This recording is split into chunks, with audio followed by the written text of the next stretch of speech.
Hi, welcome back. Certainly glad you could join us today because it's a fantastic day here, and I hope it is wherever you're at. I tell you what, let's get right to it today and have run all the colors across the screen that you need to paint along with us. And they'll come across, as usual, in the same order as I have them on the palette, starting with the titanium white and working around. But you load your palette however makes you happy.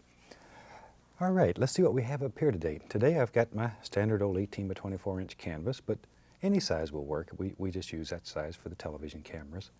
And I've covered this whole area with black gesso, as you can see, and allowed that to dry completely. On top of that, then I've taken a thin coat of liquid clear, covered the entire canvas, and then we've taken phthalo blue and alizarin crimson and mixed it together and just made a little lavender color here, and a little bit just right over the top of that liquid clear. I use the clear because you can put a very small amount of paint in on top of the canvas. If you didn't have it there, it would take a lot of paint, and when you hit it with white, it's too much color. We just wanted a little bit today. I like these paintings because they work so easy and so well, and I like to do this backlighting. So let's start off and just have some fun. We'll start with the old 2-inch brush. Take a little of the titanium white, and just put a little on both sides of the bristles. That's all we're looking for, something like that. Now we can go up in here, and in my world, I think I'll have the light right behind this tree so that it comes out of both sides.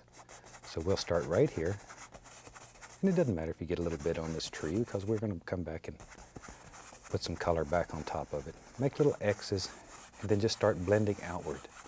And automatically it's going to pick up that beautiful color that's on the canvas, and you'll get this glow. It's one of the neatest, nicest effects that you've ever seen. And if you're painting for people that are just going to watch you, put the color on the black first. Get a little more white when I'm talking. And don't let them see you put all this color on. And all they see is you take a little white paint and start doing this. And it's like magic happens. It will excite your friends or family or whoever's watching you do this. It will really excite them when they see all this happen. But that easy. You can make that beautiful backlighting. Just something like so. And you can do this as many times as you want to achieve a desired lightness or brightness. It's up to you. Just sort of stand back and take a look-see and decide if it's what you want. You can always add a little more. There we go. Something like that. Now, very gently we just go across, and that takes out all of our little brush strokes, brings it all together. But look at that glow happening behind the tree already. Isn't that fantastic? This black gesso is one of the neatest things that we've ever come up with. I invented this several years back, and don't know why it hadn't been done many times before. I'm going to put a little bit of glow right here. There. So now we'll have a little glow coming out of the top there too. Just decided that'd be a good place to have some. All right. Okay, now then, we'll just take that same old brush. This is the color I put on the canvas. It's just alizarin crimson and phthalo blue.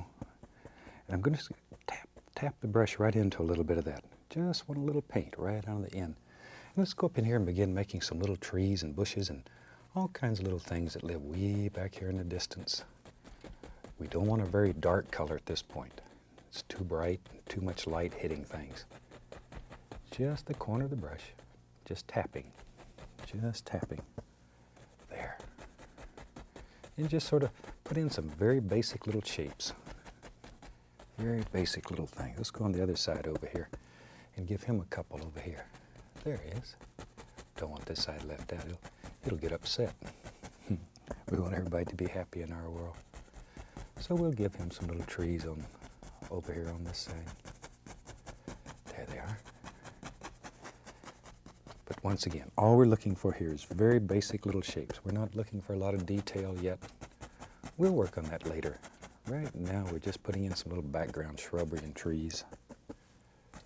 This is one of those scenes like you're walking deep in the woods and you come upon places like this when you're in the woods or the light shining through, and they're gorgeous. They're absolutely beautiful. Take a little paint thinner, liner brush. We'll make some very thin color here, almost like ink. Turn the brush, brings it to a nice sharp point. Okay. Now then let's go up in here, and maybe right in here lives a little tree trunk. Little tree trunk. There he is. Put a few little arms on him. There. And wherever you think they should be. But very light. Very light. Don't overdo. There. Just a few little things. You decide where they should be. And how many. Strictly up to you. Strictly up to you. Let's put a few over here on the other side. Just a few over here on the other side. We don't want it left out again. There it is. There it is. Okay. Maybe there's one right there. We don't know. Don't know that we really care. Just wherever they should be. There. As we've mentioned before, that's what's so fantastic about this technique of painting. It allows you to actually compose your painting as you're doing it. As you're doing it. That way, you look at each painting and you see different things in it. And we try not to teach you just a copy. We really want to teach you how to do a technique and then turn you loose on the world. There. We'll go back into, we'll take a little more of that titanium white. Reach up here and get a touch of alizarin crimson. Just a touch, and the least little touch of blue. Not much yet. Not much. I want it to the pink side. Tap a little color right on that brush, so you give it a little push. That's what puts a little ridge of paint right on the edge of the bristles. And we can go up here, and let's just begin highlighting some of this. Back here, in my mind, this would be very bright because a lot of sunlight striking this. A lot of sunlight. Don't want a great deal of detail back here either. If you put too much detail, it'll ruin that illusion of distance. Here's a nice little bush. There he is. Little rascal lives right there. A little more color. Very nice, very soft and gentle. There we go. All right. Maybe right there's another one. You make the decision where you think they should live. And wherever you think they should live, that's exactly where they should live. There. Okay, maybe I want to add a little bit more blue to my color. Not much, but just a little. And begin toning it down as it works back here. A little cooler. The blue will make it look like it's a little more in the shadow. A little more in the shadow. There they are. See all those little doers? They live right there in your brush. And it's just the corner. That's what makes all those little shapes. Just the corner.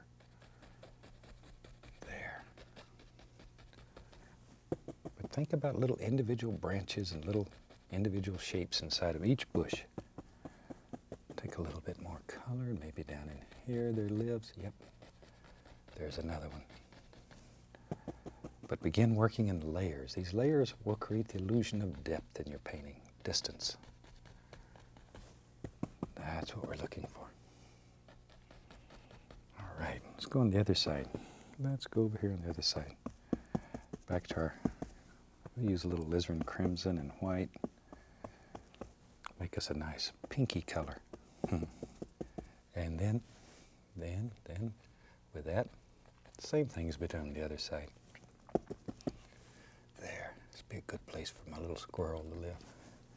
You know, speaking of my little squirrel, we showed him in a series or two back, and he was just a little tiny baby. I want you to look at him now. This rascal, when I showed him to you the first time, he looked like a little drowned rat. But look how big he's gotten. And he is the most fun. And he lives in my house. Believe it or not, the little devil sort of runs around loose about half the time. And Annette and I we just sort of let him run around when she's there with me, writing the books and etc. We just let this little rascal run around, and she even lets it run on her computer sometime. Of course, we've had some little accidents on her computer too. We won't talk about those. There. But it's all fun. I hope you enjoy seeing those little critters. Take a little bright red and put in there too. Not much, very strong. These little animals are a very important part of my life. They're just about my best friends. There we go. Tell you what, let's go back up here. We'll start here. You have to sort of decide where to go. I'm putting a little more of the blue in, and we'll start dropping this back so it gets darker and darker. There. Okay, maybe right in there. Wherever you want them. It's up to you. But just think about all the little individual shapes and pop them in. Just pop them in there. Tell you what, let's do. Let's take another brush. I have several of them going. And let's begin working forward. And as we come forward, each layer should get a little darker in value, a little bit darker as it comes forward, forward, forward. And that way it'll, once again, create that illusion of depth and distance in your painting. So let's go right on back here to the same lavender color that we used to cover the back. It's just alizarin crimson, a little phthalo blue. And let's just go right in here and drop in some very basic little shapes. Very basic, just to give the indication of some big limbs that are hanging out here. We have the black gesso back in here, so we don't have to do much back here. It's just where we want them to protrude over. That's about all we have to worry about. Okay, maybe there's a nice little bush that lives right there. I don't know. Don't know that it really matters. Wherever you want them. Let's put one on the other side too. Once again, we don't want that side left out. Let me grab a little more paint. Crimson, a little bit of blue. We can just mix them on the brush. Doesn't matter. There we go. See, there's another little tree. Just hangs right out over here. Has a good time. There. Yeah, my little squirrel would have a ball in here though. He could run and hide. He'd get in more trouble. Of course, that little devil gets in more trouble now than you can believe. There. Okay, let's we'll use the old liner brush. Take a little dark sienna and put in there. Ooh, that's nice. I want this color to be very thin though. Okay, let's go right up here. Now then, maybe there's a little trunk that lives right in there. Hope it shows up well enough. Maybe I'll add a little white to that just to brighten it so you can see it a little bit better. Yeah, that's better. Now you can see it much better. Much better. Maybe, yeah, you know me. I think everybody has to have a friend. Put another one in there. Just put a few little arms on him. Just a few. There they are. There. Okay, maybe there's one. Some little bumps and sticks and twigs. These little things make your painting interesting. Even though we're going to put leaves on here and cover up a lot of them, a few of them will show through. And they really do help make your painting more interesting. Well, we got that color going, shoot. Just take a little of the lavender that we had back here. Put a few little sticks and stuff in there. Okay, there's one. Don't want a lot, just a few. Okay, maybe a couple showing over here on this side too. Not many. Not many. Now, as we're moving back, we begin to see more color. When light is this intense and strong, it almost washes color out. But as we move back from it, hopefully it'll get a little bit darker and we can begin to see color. So I'm going to take a little, we'll put a little sap green and a little bit of yellow ochre here. I want to begin getting a little greenish flavor. I'm right into that little lavender that I had on the palette, but a light green color. Okay, now then, oh, that's nice. That's nice. Now we begin making out a little bit of color here. There it comes. Think about shape and form again. I know you get tired of hearing that, but it's most important. Anybody can just hit it random. But the thing that makes your painting special is that you pay attention to these little details. And if you just get in the habit of doing it, it comes natural. It comes natural. But just practice a little bit when you first start, then it gets easy. Then you really do experience the joy. There we go. Maybe something like that. Oh, add a little bit more yellow, CAD yellow. Right there, make that one a little brighter. I'm going to add a little Indian yellow to that. Boy, that'll make it really sparkle. Because in my mind, the light's going to zing right through there and really make those little bushes sing in the sun. Seems like there used to be a song about that years ago. Now I'm dating myself. I better hush. There we are. Sure was a pretty song, though. Okay. All kinds of little doers. And maybe back in here, who knows, maybe right back in here. I'll tell you what, I'll get a little more color here. Maybe, there we are. Maybe there's a little land living right in here. Some nice, soft little grassy area. This one in places you take your shoes off and let your feet run naked through there. That's nice. Feels good on your bottom of your foots.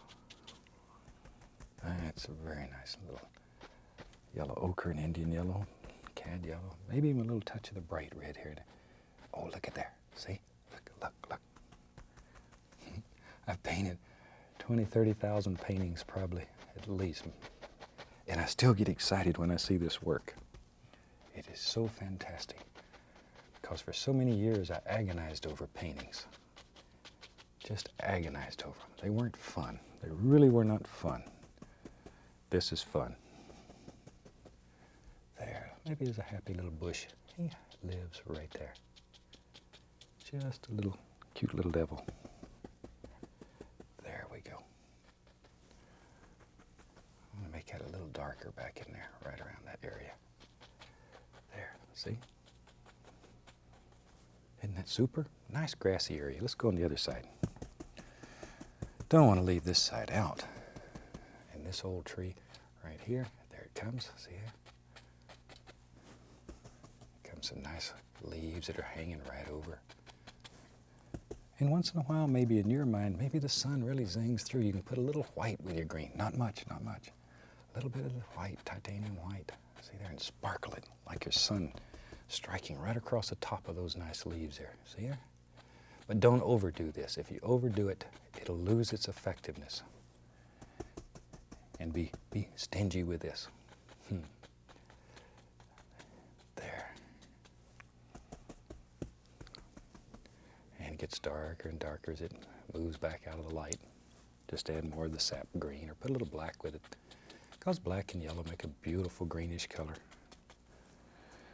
Okay, maybe a little yellow ochre.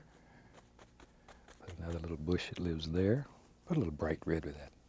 I like that bright red. Ooh, look at that. Isn't that a firecracker? Beautiful little bush. That's where my little squirrel would go. He's attracted to bright colors. He'd go right there. Right there. I know that little devil. We'll take a little bit more of the green. Maybe over here on this side, we'll have a little land area. Some little soft, I don't want that left out. Some little soft areas that, see them? There they go. Just sort of let them flow. Think about the lay of the land, though. It's most important. Just keep in mind the way the land flows. That's what we mean when we say lay of the land. There. Okay. Just by changing the angle of the brush, you can change the direction that the land flows. There. Little highlights here and there. Make them sparkle. Make them sparkle. There.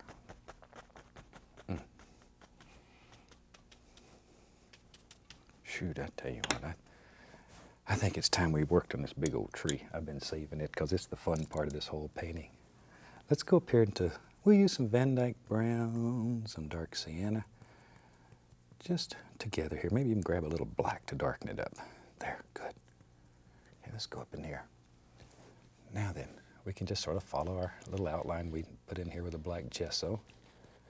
But I want the edge of this tree here to be bumpy. Guess that's a good word. Gnarly.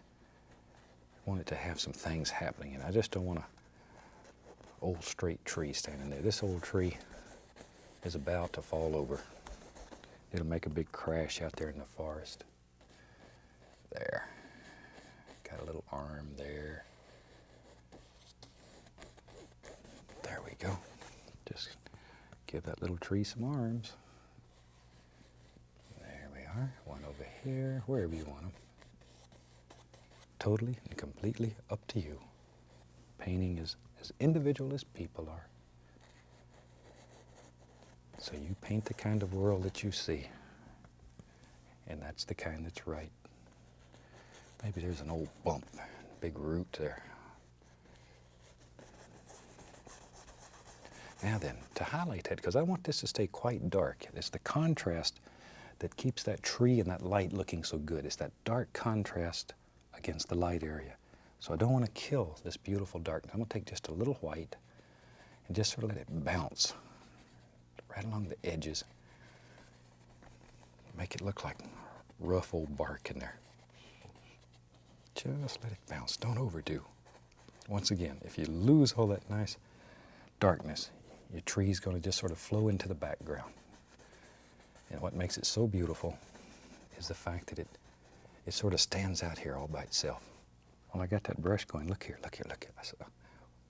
I'm sorry I get excited. Watch, right here. See it?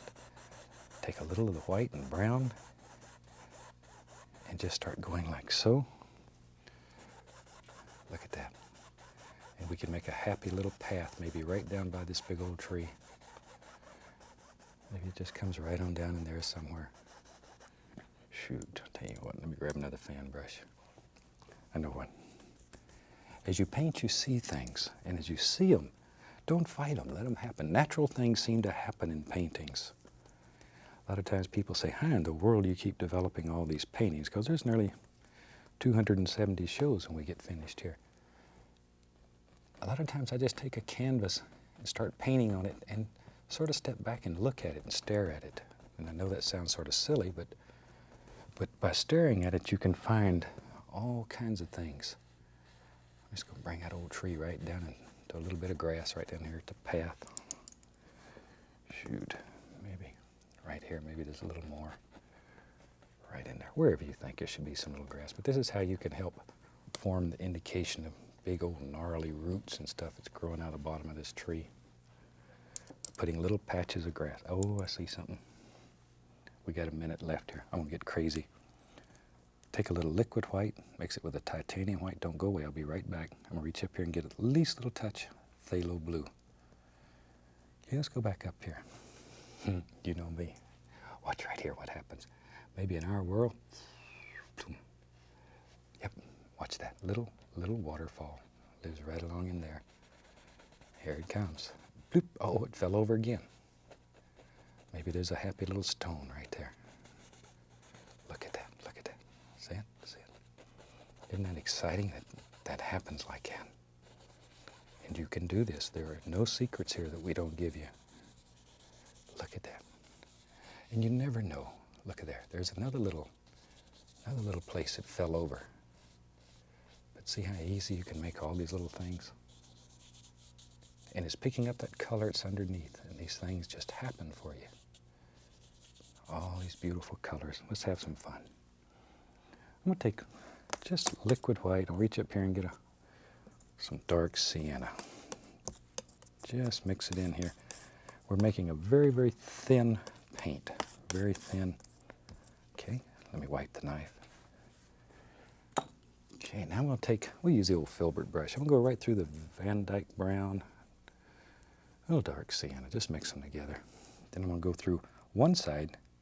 We're going to go right through that light color. So you got light on one side, dark on the other. Now watch, watch. You need something to contain this waterfall. There, look here, look here. Here, we're just going to put all kinds of little stones and rocks. That quick, that quick. And you put as many or as few as you want all along the edge here. In a single stroke, though, you could make both the dark and the light side of the rocks. Let's do some on the other side now. Right there. Look at all them little rascals. And they live out here in the water a little bit too. Wherever you want them. Maybe there's one right there. Some up here.